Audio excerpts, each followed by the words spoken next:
Doctor Hamidullah পাকিস্তানের একজন বিখ্যাত গবেষক, উনি জার্মানের বার্লিন লাইব্রেরিতে অনেক আদিকালের পুরাতন একটা পাণ্ডুলিপি, এই বইয়ের পাণ্ডুলিপি হাম্মাম বিন মুনাব্বেহের, এই বইয়ের একদম ওই যুগে, যেই যুগে বইটা লেখা হয়েছে ওই যুগের হাতে লেখা পাণ্ডুলিপি তিনি পান।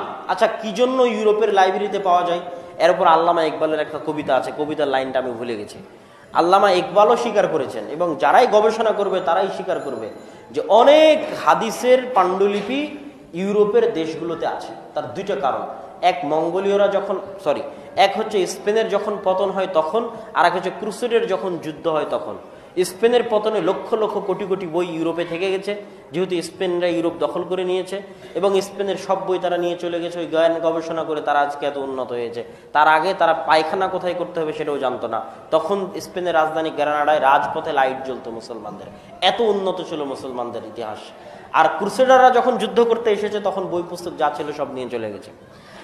তাহলে ইউরোপের জার্মানের রাজধানী বার্লিনের লাইব্রেরিতে পাণ্ডুলিপি পাওয়া গেল। এখন ডক্টর হামিদুল্লাহ গবেষণা করতে গিয়ে দেখতে চেয়েছেন এই সানাদে যেহেতু হাদিস, এই বই থেকে নেওয়া হাদিস যেহেতু মুসান্নাফ আব্দুর রাজ্জাকেও আছে, এই সানাদ থেকে নেওয়া হাদিস, এই বই থেকে নেওয়া হাদিস যেহেতু মুসনাদ আহমদেও আছে, এই বই থেকে নেওয়া হাদিস যেহেতু সহিহ বুখারীতেও আছে, আমি একটু মিলিয়ে দেখি তো এই বইগুলোতে বর্ণিত হাদিস এই বইয়ের আদি পাণ্ডুলিপির সাথে মিলে কিনা। কথা বুঝতে পারেননি?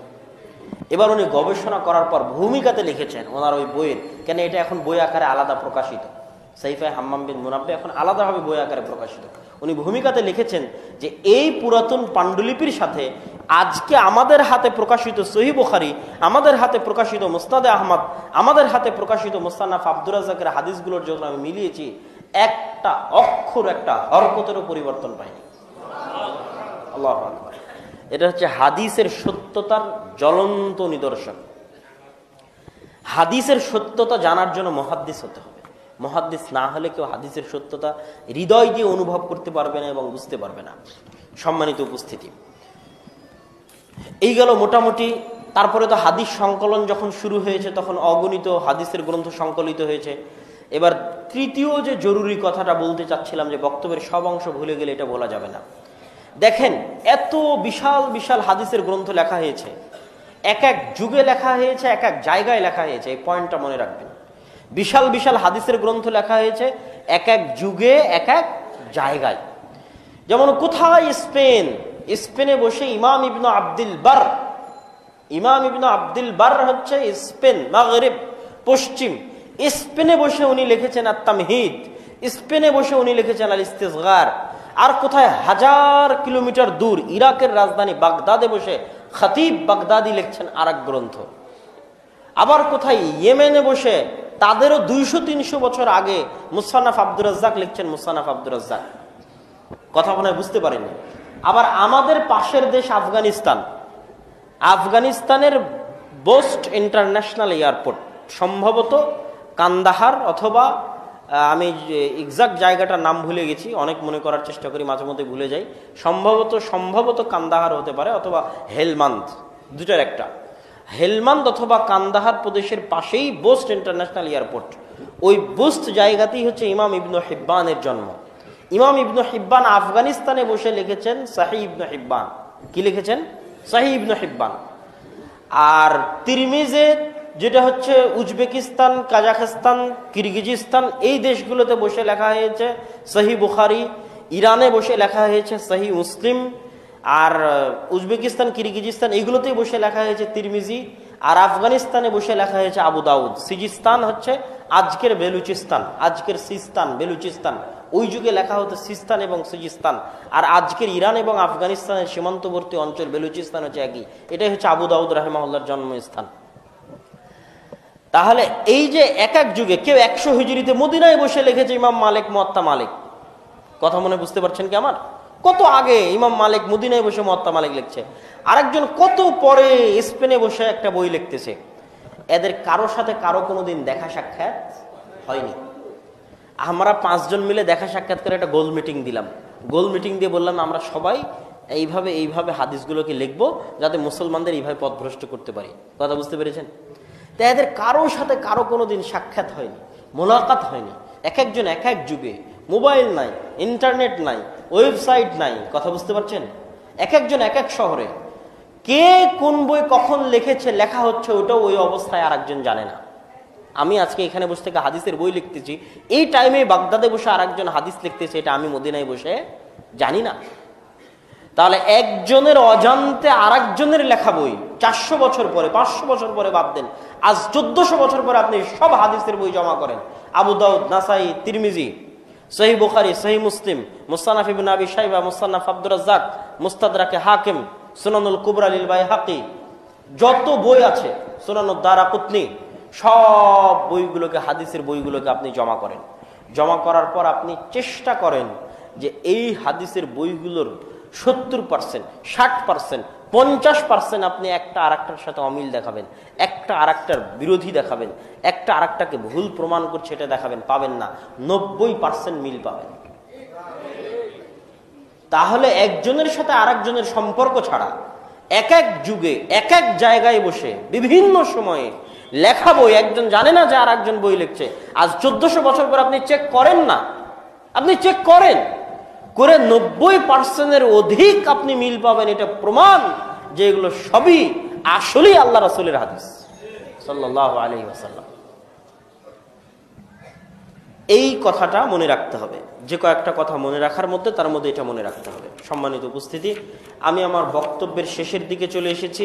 এখন আমি আপনাদের সামনে রাসূল সাল্লাল্লাহু আলাইহি ওয়াসাল্লামের হাদিস অনুসরণ করতে গিয়ে সাহাবীদের যে ত্যাগ, সাহাবীদের যে তিতিক্ষা, সাহাবীদের যে পরিশ্রম, সেটার উপর কিছু ঘটনা বলে আজকের বক্তব্য শেষ করার চেষ্টা করব ইনশাআল্লাহুল আজিজ। সাহাবায়ে কেরামের মধ্যে আমরা সর্বপ্রথম আসি আবু বকর রাদিয়াল্লাহু তাআলা আনহুর বিষয়ে।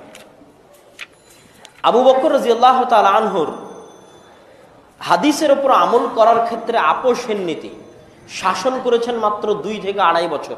কিন্তু এই 2-2.5 বছরে উনি ইসলামকে মাটির মধ্যে ইসলামের শিকড়কে মজবুত এবং শক্তিশালী করে গেছেন তার 2-2.5 বছরের অল্প সময়ের কঠোর ও কঠিন কোরআন এবং হাদিসের নীতির উপর অটলতার কারণে। তার একটা উদাহরণ দেখেন, যখন রাসূল সাল্লাল্লাহু আলাইহি ওয়াসাল্লাম মারা যাবে তার কিছুদিন আগে মুতার যুদ্ধে উসামা বিন যায়েদের পিতা যায়েদ ইবনে হারিস মারা গেছে। 3 জন পরপর সাহাবী মারা গেছে, তার মধ্যে উনি একজন। ওই যুদ্ধের প্রতিশোধ নেওয়ার জন্য তার যুবক সন্তান ওসামা বিন যায়েদ 17 বছর বয়সী, তাদের অধীনে একটা যুবক টিম আল্লাহ রাসূল পাঠিয়েছে, যাও মুতার ওইদিকে গিয়ে যুদ্ধ করো, প্রতিশোধ নিয়ে আসো। তারা মদিনা অতিক্রম করেনি, আল্লাহ রাসূল মারা গেলেন। তাদের নিকটে রাসূল সাল্লাল্লাহু আলাইহি ওয়াসাল্লামের মৃত্যুর খবর পৌঁছলো। টিম ব্যাক করলো। ব্যাক করার পর জানাজার সালাত, এই আল্লাহ রাসূল সাল্লাল্লাহু কাফন দাফন সব কমপ্লিট হওয়ার পরে আবু বকর রাদিয়াল্লাহু তাআলা প্রথম যে নির্দেশ জারি করছেন সেটা হচ্ছে ওসামা বিন যায়েদ, যাও তোমার বাহিনী নিয়ে যেখানে যাচ্ছিলে সেখানে যাও। ওমর রাদিয়াল্লাহু তাআলা বলছেন, আপনি এটা করেন কি? এখন সারা আরব এবং আরবের বাইরের কাফের মুশরিকদের দৃষ্টি মদিনায় নিবদ্ধিত, মদিনার দিকে সবার দৃষ্টি। মুহাম্মদ সাল্লাল্লাহু আলাইহি ওয়াসাল্লাম মারা গেছে, মুসলমানেরা দুর্বল আছে, এখনই আক্রমণ করে মুসলমানদের শেষ করে দিলে মুসলমানেরা ধূলিসাৎ হয়ে যাবে, ধ্বংস হয়ে যাবে। এই প্রস্তুতি নিয়ে গোটা আরব এবং আরবের বাইরের কাফেররা অপেক্ষা করছে। আর আপনি এরকম কঠিন পরিস্থিতিতে মদিনার সেনাবাহিনী খালি করবেন? এখন তো মদিনার হেফাজতের জন্য মদিনায় সেনাবাহিনী রাখা বেশি জরুরি। আবু বকর রাদিয়াল্লাহু তাআলা আনহু উত্তরে বলছেন, লাউ আন্না আত-তায়রা তাখতিফুনা ওয়ালাউ আন্না আস-সিবাহা হাওলা আল-মাদিনা ওয়ালাউ জারাতিল কিলাবু বিআরজুলি উম্মাহাতিল মুমিনিন। শোনো ওমর, যদি ঈগল শকুন পাখি আমাদেরকে খুবলে খুবলে ছিঁড়ে ছিঁড়ে খায়, ওয়ালাউ আন্না আস-সিবাহা হাওলা আল-মাদিনা, সকল হিংস্র পশু প্রাণী যদি পুরো মদিনা ঘিরে ধরে, ওয়ালাউ জারাতিল কিলাবু বিআরজুলি উম্মাহাতিল মুমিনিন, কুকুর শৃগালেরা যদি মৃত উম্মাহাতুল মুমিনের লাশ, তোমার মেয়ে আমার মেয়ে, আমার মেয়ে আয়েশা, তোমার মেয়ে হাফসা সহ উম্মাহাতুল মুমিনিন আল্লাহ রাসূলের পবিত্র স্ত্রীদের মৃত লাশ কুকুর যদি মুখ দিয়ে টেনে হেঁচড়ে মদিনার বাইরে নিয়ে চলে যায়, মা রাদাদতু জাইশান ওয়াজ্জাহাহু রাসূলুল্লাহ সাল্লাল্লাহু আলাইহি ওয়াসাল্লাম ওয়ালা হালালতু লিওয়া আকদি, আমি আবু বকর ওই সেনাবাহিনীকে ফিরাতে পারি না যে সেনাবাহিনীকে আল্লাহ রাসূল রওনা করিয়েছিলেন। আর ওই পতাকা, যুদ্ধের পতাকা আমি নামাতে পারি না যেই পতাকা আল্লাহ রাসূল উত্তোলন করেছিলেন সাল্লাল্লাহু আলাইহি ওয়াসাল্লাম ওয়া রাদিয়াল্লাহু তাআলা আনহু। এই যে অটল নীতি, আল্লাহ রাসূলের আদর্শ, আল্লাহ রাসূলের হাদিস, আল্লাহ রাসূলের নির্দেশের উপর অটলতা, যখন সেনাবাহিনী বের হয়ে গেল তখন হিতে বিপরীত। মানুষ মনে করছিল মুহাম্মদ সাল্লাল্লাহু আলাইহি ওয়াসাল্লাম মারা গেছে, মুসলমানরা মনে হয় সব হতাশ। দেখি কিরে, মারা যাওয়ার পরের দিনই সেনাবাহিনী বের হয়ে গেছে। কথা বুঝতে পারেন মনে হয়? তার মানে তো এদেরকে আর হাত দেওয়া, টাচ করা যাবে না। আমরা মনে করছি আমরা হতাশ হবে না। এটা হচ্ছে আল্লাহ রাসূলের হাদিসের উপর আমল করার উপকারিতা। আর যেটা যাকাত অনাদায়কারীদের বিরুদ্ধে, সেটা তো আপনারা সবাই জানেন, ওনার কঠোর অবস্থান। যেখানে ওমর রাদিয়াল্লাহু তাআলা আনহু বলছে এরা সবাই তো কালেমা পড়ে মুসলমান হয়েছে, এদেরকে আপনি কিভাবে হত্যা করবেন? তখন আবু বকর রাদিয়াল্লাহু তাআলা আনহু বলছে এদের বিরুদ্ধে যুদ্ধ তো করবই। যারা আল্লাহ রাসূলের যুগে উট গরু ছাগল যাকাত দিতে এসে উট গরু ছাগলের দড়ি দিয়েছে, আমার যুগে দড়ি দিবে না। আল্লাহ রাসূলের যুগে গম জব তারপরে খেজুর দিতে এসে ওর সাথে বস্তাও দিয়ে গেছে, আমার যুগে বস্তা দিবে না। ওই বস্তা ওই দড়ির জন্য যুদ্ধ করব। মানে আল্লাহ রাসূলের যুগে দিন যে অবস্থার উপর ছিল, আমার যুগে তার চেয়ে সরিষা সমপরিমাণ দিন কমতে পারে না। যে অবস্থার উপর ছিল ওই অবস্থার উপরই থাকতে হবে। সম্মানিত উপস্থিতি, আবু বকর রাদিয়াল্লাহু তাআলা আনহুর এই সমস্ত অটল এবং কঠিন এবং শক্ত অবস্থান আল্লাহ রাসূলের হাদিসের উপর সাহাবীদের অনুসরণের প্রমাণ বহন করে। আরেকটা ঘটনা দেখেন, ইবনে আব্বাস রাদিয়াল্লাহু তাআলা আনহু আন্নাহু তাওয়াফা মা মুআবিয়া রাদিয়াল্লাহু তাআলা আনহুর সাথে তিনি তাওয়াফ করতেছেন। ফাজাআলা মুআবিয়া ইয়াস্তালিমুল আরকানা কুল্লাহা। মুআবিয়া রাদিয়াল্লাহু তাআলা আনহু তিনি কাবা ঘরের 4টা যে কোণা আছে 4 কোণাতেই হাত লাগিয়ে স্পর্শ করতেছেন। তখন ইবনে আব্বাস রাদিয়াল্লাহু তাআলা আনহু বলছেন যে লিমা তাস্তালিম হাযাইনি রুকনাইন ওয়া লাম ইয়াকুন রাসূলুল্লাহ সাল্লাল্লাহু আলাইহি ওয়াসাল্লাম ইস্তালিমুহুমা। আপনি এই দুটো রুকুনে কেন হাত লাগাচ্ছেন, অথচ আল্লাহ রাসূল এই দুটো রুকুনে হাত লাগায়নি? আল্লাহ রাসূল তো শুধু হাজরে আসওয়াদ আর রুকনে ইয়ামানিতে হাত লাগিয়েছে, এই দুটো কোণায় তো হাত লাগাননি, আপনি কেন হাত লাগাচ্ছেন? মুআবিয়া রাদিয়াল্লাহু তাআলা আনহু বললেন লাইসা শাইউম মিনাল বাইতি মাহজুরা। আরে আল্লাহর ঘরের কোনো অংশ কি ছেড়ে দেওয়া যেতে পারে? প্রত্যেকটা অংশে হাত লাগাতে হবে। এখন মুআবিয়া রাদিয়াল্লাহু তাআলা আনহু যেহেতু খলিফাতুল মুসলিমিন, তার মুখের উপর কথা বলা কঠিন। তখন আব্দুল্লাহ বিন আব্বাস রাদিয়াল্লাহু তাআলা আনহু শুধু এতটুকু বললেন। কি বললেন? লাকাদ কানা লাকুম ফি রাসূলিল্লাহি উসওয়াতুন হাসানাহ। আল্লাহু আকবার। শুধু এই আয়াতটা তেলাওয়াত করলেন, লাকাদ কানা লাকুম ফি রাসূলিল্লাহি উসওয়াতুন হাসানাহ, তোমাদের জন্য আল্লাহর রাসূলের মধ্যে রয়েছে উত্তম আদর্শ। তাহলে আল্লাহ রাসূলের হাদিস এবং আল্লাহ রাসূলের সুন্নাতের উপর অনুসরণের ক্ষেত্রে সাহাবীদের অটলতা কতটা কঠিন এবং কতটা শক্তিশালী ছিল। এরকম আরো অনেক ঘটনা সাহাবীদের পক্ষ থেকে শুধু নয়, বরং সালাফে সালেহিনের পক্ষ থেকেও পাওয়া যায়। আমি আমার আলোচনা লম্বা না করে শুধু একজন সালাফের একটা ঘটনা দিয়ে শেষ করছি।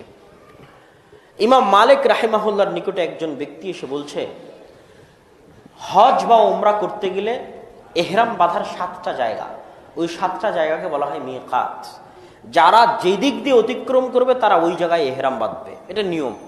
মদিনাবাসীর জন্য এহরাম বাঁধার জায়গা হচ্ছে জুল হুলাইফা। মদিনা থেকে 15-16 কিলোমিটার মক্কা মুখে যাওয়ার পরে জুল হুলাইফা নামক জায়গা আসে। আবিয়ারে আলী নামক জায়গায় জুল হুলাইফা অবস্থিত, ওখানে এখন মসজিদ। ওই ব্যক্তি ইমাম মালিককে জিজ্ঞেস করছে, ইমাম মালিক, আমি উরিদু আন উহরিমা মিন কবর রাসূলিল্লাহি সাল্লাল্লাহু আলাইহি ওয়াসাল্লাম ফিল মসজিদ আন-নববী, আমি আল্লাহর রাসূলের মসজিদে নববীর মধ্যে থেকে আল্লাহ রাসূলের কবরের পাশে থেকে আমি ইহরাম বাঁধতে চাই, কোনো সমস্যা আছে কি, কোনো প্রবলেম আছে কি? তখন ইমাম মালিক রাহিমাহুল্লাহ বলতেছেন, আখশা আলাইকাল ফিতনা, আমি আশঙ্কা করছি তুমি ফিতনায় পতিত হবে।